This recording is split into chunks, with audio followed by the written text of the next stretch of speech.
ऐसा देश जो दुनिया के सबसे अमीर तेल भंडार पर बैठा है, वहाँ के लोग आज रोटी के लिए सड़कों पर हैं। अगर ईरान इतना अमीर है तो फिर ये आग, ये बगावत क्यों? आधी रात को लोग सड़कों पर नारे लगा रहे हैं, तानाशाह मुर्दाबाद, इस्लामिक रिपब्लिक खत्म करो, और सिस्टम को गिराने की मांग कर रहे हैं। सड़कें जल रही हैं, इंटरनेट बंद, फोन लाइन काट दी गई, एयरपोर्ट सील, सेना अलर्ट पर, और 110 से ज्यादा शहरों में बगावत। ईरान एक बार फिर जल उठा है और इतिहास के सबसे खतरनाक मोड़ पर खड़ा है। लेकिन सवाल ये है, क्या ये सिर्फ महंगाई का गुस्सा है या 47 साल पुरानी इस्लामिक सत्ता के अंत की शुरुआत है, या फिर इसके पीछे कोई बहुत बड़ी अंतर्राष्ट्रीय चाल चल रही है? आज हम आपको बताएंगे ईरान में चल रहे विरोध की पूरी कहानी। पिछले 12-13 दिनों से ईरान लगातार धुधक रहा है। देश के 31 में से 30 प्रांत बगावत की चपेट में हैं। 110 से ज्यादा शहरों में हिंसा, राजधानी तेहरान में सरकारी दफ्तरों पर हमले, पुलिस और सैनिकों की मॉब लिंचिंग, अब तक 45 लोगों की मौत, 2200 से ज्यादा गिरफ्तारियां। Tehran, Isfahan, Mashhad, Siraj, Kurd इलाके, हर जगह हालात बेकाबू हैं। जैसे ही हालात बिगड़े, पूरे देश में इंटरनेट बंद, मोबाइल और लैंडलाइन सेवाएं ठप, अंतर्राष्ट्रीय कॉल्स बंद, तेहरान एयरपोर्ट बंद, सेना और ड्रोन तैनात। क्लाउडफेयर और नेट ब्लॉक्स के मुताबिक ईरान लगभग डिजिटल अंधेरे में चला गया। सरकार चाहती है दुनिया तक सच्चाई ना पहुंचे, लेकिन फिर भी कुछ वीडियो स्टारलिंक से बाहर आ रहे हैं। आइए जानते हैं ये विरोध कैसे शुरू हुआ। तारीख 28 दिसंबर 2025। शुरुआत हुई तेहरान के बाजारों से। दुकानदारों ने हड़ताल की, बाजार बंद हुए, फिर स्टूडेंट्स जुड़े, फिर बेरोजगार युवा, और फिर पूरा देश। और देखते ही देखते ये आंदोलन देशव्यापी हो गया। शुरुआत में आंदोलन शांतिपूर्ण और आर्थिक था, लेकिन हालात ने इसे राजनीतिक विद्रोह बना दिया। चलिए आपको बताते हैं कि क्यों जल रहा है ईरान। असली वजह क्या है? नंबर 1, महंगाई, जिसने लोगों की कमर तोड़ दी। ईरान की मुद्रा रियाल दिसंबर 2025 में गिरकर पहुंच गई $1 की कीमत 14.5 लाख रियाल। महंगाई 40% से ज्यादा, दवाइयाँ 50% महंगी, और खाने पीने की चीजें आसमान छू रही हैं। आम आदमी के लिए जीना मुश्किल।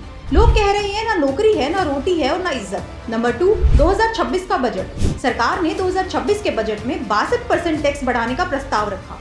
बस यहीं से लोगों का गुस्सा फूट पड़ा। नंबर 3, अमेरिकी प्रतिबंध और भ्रष्टाचार। अमेरिका के कड़े प्रतिबंध, तेल के एक्सपोर्ट में गिरावट, सरकारी कुप्रबंधन और भारी भ्रष्टाचार से ईरान की अर्थव्यवस्था दम तोड़ रही है, और इन सब ने मिलकर ही ईरानी जनता को सड़कों पर ला दिया।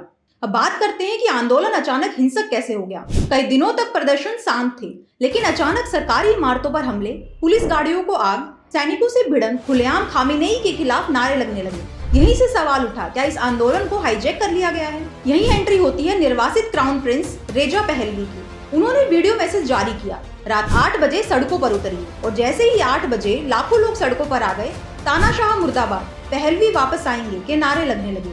यहीं से आंदोलन ने शाही मोड़ ले लिया।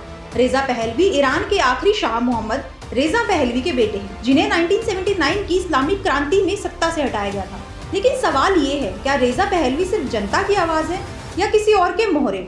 और क्या रेजा पहलवी ट्रंप के विभीषण हैं? एक्सपर्ट मानते हैं कि रेजा पहलवी ट्रंप के लिए इनसाइड कनेक्शन हो सकते हैं। ट्रंप चाहते हैं रिजीम चेंज और रेजा चाहते हैं सत्ता में वापसी। अब आते हैं सबसे बड़े सवाल पर, अमेरिका को ईरान से इतनी दिलचस्पी क्यों है? Number 1, Hormuz strait. दुनिया के 25% तेल व्यापार, 20% LNG व्यापार, रोज 20 मिलियन बैरल तेल, सब गुजरता है हॉर्मुज स्ट्रेट से, और इस स्ट्रेट का कंट्रोल ईरान के पास है। अगर अमेरिका ईरान को कंट्रोल करता है तो वे दुनिया के 20% व्यापार पर पकड़ बना सकता है। नंबर 2, तेल का खेल। ईरान के पास दुनिया के कुल प्रमाणित तेल भंडार 12% हिस्सा है। अगर नंबर में देखा जाए तो ईरान के पास 208 अरब बैरल से ज्यादा तेल है। ईरान तेल का कारोबार चीन के साथ करता है, और चीन को सस्ता तेल सप्लाई करता है, जो अमेरिका के लिए झटका है। अमेरिका की नजर ईरान के रिजर्व तेल पर भी है। अब थोड़ा इतिहास समझते हैं। 1953 CIA ने चुनी हुई सरकार गिराई, शाह को सत्ता में बैठाया, और इस तरह ईरान पर 26 साल तक अमेरिका का कंट्रोल रहा। 1979 इस्लामिक क्रांति हुई, शाह का पतन हुआ और अयातुल्ला खुमैनी सत्ता में आए। तब से लेकर आज तक अमेरिका ईरान की सत्ता बदलना चाहता है। अमेरिकी राष्ट्रपति डोनाल्ड ट्रंप साफ कह चुके हैं, अगर ईरान ने प्रदर्शनकारियों को मारा तो अमेरिका हमला करेगा। उन्होंने कहा अमेरिका लॉक एंड लोडेड है। इस बयान का असर इसलिए भी बड़ा है क्योंकि हाल ही में अमेरिका ने वेनेजुएला के राष्ट्रपति मादुरो को उठाया था। खामेनेई का जवाब भी आया, अमेरिका और इजराइल साजिश कर रहे हैं, लेकिन हम झुकने वाले नहीं हैं। चलिए जानते हैं कि आगे क्या होगा। आंदोलन और उग्र हो सकता है, सेना में टूट की खबरें, अंतर्राष्ट्रीय दखल का खतरा, या फिर 47 साल पुराने शासन कांड। ईरान आज सिर्फ महंगाई से नहीं लड़ रहा, वो 47 साल की सत्ता से लड़ रहा है, और इस लड़ाई में अमेरिका, तेल, हॉर्मुज और इतिहास सब शामिल है। अब सवाल आपसे है, क्या यह जनता की क्रांति है या एक और जियोपॉलिटिकल गेम? आप क्या सोचते हैं? क्या खामेनेई का शासन बचेगा या पहलवी की वापसी होगी? कमेंट में जरूर बताइए।